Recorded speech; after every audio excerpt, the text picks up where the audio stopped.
Beberapa kegagalan dalam hidup tidak bisa kita hindari.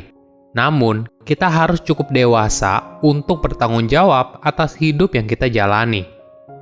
Halo semuanya, nama saya Michael. Selamat datang di channel saya, Sikutu Buku. Kali ini, saya akan membahas pidato inspiratif dari J.K. Rowling, seorang penulis buku serial Harry Potter yang karyanya mendunia. Kisah kesuksesan Rowling sangatlah menginspirasi. Berawal dari ibu tunggal yang hidupnya diambang kebangkrutan, kemudian sekarang menjadi salah satu penulis terkaya di dunia. Ketika diundang untuk memberikan pidato kelulusan di Harvard, J.K. Rowling memberikan pesan yang mendalam bagi generasi muda. Dia menjelaskan hikmah dari kegagalan dan pentingnya imajinasi dalam hubungan manusia. Sebelum kita mulai, buat kalian yang mau support channel ini agar terus berkarya, caranya gampang banget. Kalian cukup klik subscribe dan nyalakan loncengnya. Dukungan kalian membantu banget supaya kita bisa rutin posting dan bersama-sama belajar di channel ini. J.K. Rowling lahir pada tahun 1965 di Inggris. Melihat kembali pada usia 21 tahun saat Rowling lulus kuliah adalah pengalaman yang sedikit tidak nyaman bagi dirinya yang berusia 42 tahun saat memberikan pidato kelulusan di Harvard. Setengah hidup Rowling yang lalu membuat dia menemukan keseimbangan yang tidak nyaman antara ambisi pribadi dan harapan orang-orang terdekat untuk dirinya. Waktu itu, Rowling yakin bahwa satu-satunya hal yang ingin dilakukan adalah menulis novel. Passion yang tinggi untuk menulis ternyata sudah dimulai sejak kecil. Ketika Rowling berusia 5 atau 6 tahun, dia menulis kisah tentang seekor kelinci. Kelinci itu memiliki cacar air dan sedang dikunjungi oleh teman-temannya, termasuk seekor lebah yang besar bernama Miss B. Sejak saat itu, Rowling sangat ingin sekali untuk jadi penulis. Namun, keinginannya tidak pernah diutarakan kepada siapapun. Rowling menyadari orang tuanya berasal dari latar belakang yang miskin dan tidak pernah kuliah. Mereka berpandangan bahwa imajinasi Rowling yang terlalu aktif adalah kekhasan pribadinya yang unik, namun sayangnya tidak bisa untuk membayar sewa rumah atau jaminan pensiun. Jadi, mereka berharap Rowling akan mengambil gelar kejuruan. Hingga akhirnya, Rowling berkompromi dengan orang tuanya dan lulus dengan gelar dalam bahasa Perancis dan literatur klasik di University of Exeter. Walaupun begitu, Rowling menekankan kalau dirinya tidak menyalahkan sudut pandang orang tuanya. Dia beranggapan, ada saatnya kita cukup dewasa untuk mengambil alih hidup yang kita jalani dan berhenti menyalahkan orang lain. Rowling juga tidak mengkritik orang tuanya karena berharap dia tidak pernah mengalami kemiskinan. Orang tuanya sendiri dulu miskin, dan Rowling juga pernah merasakan hal itu. Kemiskinan menimbulkan ketakutan, stres, dan terkadang depresi. Namun, ketika dirinya masih berusia 20-an dan baru lulus kuliah, kemiskinan bukanlah sesuatu yang ditakutkan. Tetapi, yang paling ditakutkan adalah kegagalan. 7 tahun setelah kelulusan Rowling dari universitas, dia mengalami kegagalan yang sangat besar. Perkawinannya singkat telah usai, menganggur, menjadi ibu tunggal, dan hidup dalam kemiskinan. Ketakutan yang orang tuanya bayangkan sebelumnya telah terjadi dalam hidup Rowling. Momen itu sangat tidak menyenangkan dan kelam, bahkan dia sempat terpikir untuk bunuh diri. Pengalaman dalam titik terendah hidupnya juga menjadi salah satu inspirasi dalam menulis novel Harry Potter, misalnya saat menggambarkan Dementors. Rowling selalu berharap adanya cahaya di ujung terowongan yang menjadi harapan dia untuk hidup yang lebih baik. Dalam kondisi hidup tanpa pekerjaan tetap, Rowling pergi dari satu kafe ke kafe lainnya untuk menulis novel pertamanya, yaitu Harry Potter and the Sorcerer's Stone.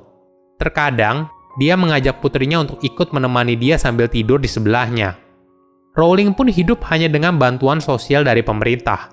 Kondisi ini dijalani oleh Rowling selama bertahun-tahun, hingga akhirnya novel Harry Potter berhasil diterima oleh penerbit setelah ditolak 12 kali. Dan menjadi salah satu novel paling laris di dunia. Namun di balik semua itu, tentu saja ada hikmahnya. Kegagalan berarti membuat kita menghilangkan semua hal yang kurang penting. Rowling berhenti berpura-pura untuk menjadi seseorang yang bukan dirinya sendiri dan mulai mengarahkan seluruh energinya untuk menyelesaikan satu-satunya pekerjaan yang penting, yaitu menulis. Seandainya waktu itu dirinya tidak ada di posisi tersebut, mungkin saja Rowling tidak akan pernah menemukan tekad untuk menekuni passion yang ada di dalam dirinya. Kegagalan membebaskan dirinya. Rowling bersyukur kalau dirinya masih hidup, memiliki seorang putri yang sangat dia kagumi, mesin tik tua, dan ide yang besar. Semua hal ini menjadi fondasi yang kokoh dalam membangun hidupnya kembali. Kegagalan juga membuat Rowling mengenal dirinya dengan lebih baik. Dia baru sadar kalau dirinya ternyata memiliki kemauan yang kuat dan lebih disiplin daripada yang dia duga sebelumnya. Pengetahuan yang didapat dari sebuah kegagalan telah menjadikan Rowling sebagai pribadi yang lebih bijaksana dan kuat. Jadi, jika Rowling bisa memberitahu dirinya yang berusia 21 tahun, dia ingin memberitahu kebahagiaan pribadi berasal dari kesadaran kalau hidup bukanlah soal memenuhi daftar pencapaian pribadi. Keahlian yang kamu miliki, jabatanmu sekarang, bisnis yang kamu jalani, bukanlah hidup kamu yang sesungguhnya. Hidup itu sulit, rumit, dan di luar kendali total siapapun. Hanya dengan kerendahan hati untuk mengakui hal ini, seseorang baru bisa bertahan dari perubahan hidup. Selain hikmah dari kegagalan, Rowling juga membagikan soal pentingnya imajinasi. Hal ini berperan penting dalam membangun hidupnya. Imajinasi bukan hanya kemampuan unik manusia untuk membayangkan apa yang tidak ada, sumber dari semua penemuan dan inovasi. Imajinasi ternyata memungkinkan seorang untuk berempati dengan manusia yang pengalamannya tidak pernah kita rasakan. Salah satu pengalaman Rowling dengan imajinasi dimulai ketika awal karirnya saat bekerja di organisasi non-pemerintah Amnesty International. Sebagai informasi, Amnesty International adalah organisasi yang bertujuan untuk membantu melindungi hak asasi manusia. Pada waktu itu, Rowling sering membaca surat yang ditulis dengan tergesa-gesa dan diselundupkan dari negara dengan rezim totaliter oleh pria dan wanita yang diancam hukuman penjara bila memberitahu dunia luar tentang apa yang terjadi pada mereka. Konsekuensi dari surat tersebut membuat para pria dan wanita tersebut menghilang tanpa jejak. Rowling juga membaca kesaksian para korban penyiksaan dan melihat foto-foto luka mereka. Pekerjaannya di Amnesty International membuat Rowling berteman dengan para mantan tahanan politik, orang-orang yang telah mengungsi dari rumah mereka atau melarikan diri ke pengungsian, karena mereka memiliki keberanian untuk berbicara menentang pemerintahan mereka. Selama bekerja di sana, Rowling melihat bagaimana manusia bisa melakukan kejahatan kepada sesama manusianya demi mendapatkan atau mempertahankan kekuasaan. Namun di situ juga, Rowling belajar lebih banyak tentang kebaikan manusia. Amnesty International telah mengobarkan empati jutaan orang yang tidak pernah disiksa atau dipenjara. Mereka bertindak atas nama para korban yang mengalaminya. Kekuatan empati manusia yang besar inilah lalu mampu menyelamatkan nyawa dan membebaskan para tahanan politik. Rowling percaya manusia memiliki keunikan untuk saling belajar dan memahami tanpa harus mengalami. Mereka dapat merasakan diri mereka berada di tempat orang lain. Bagi Rowling, kita tidak butuh sihir untuk membuat dunia menjadi lebih baik. Kita hanya perlu membawa seluruh kekuatan yang sudah ada di dalam diri kita sendiri melalui imajinasi yang lebih baik.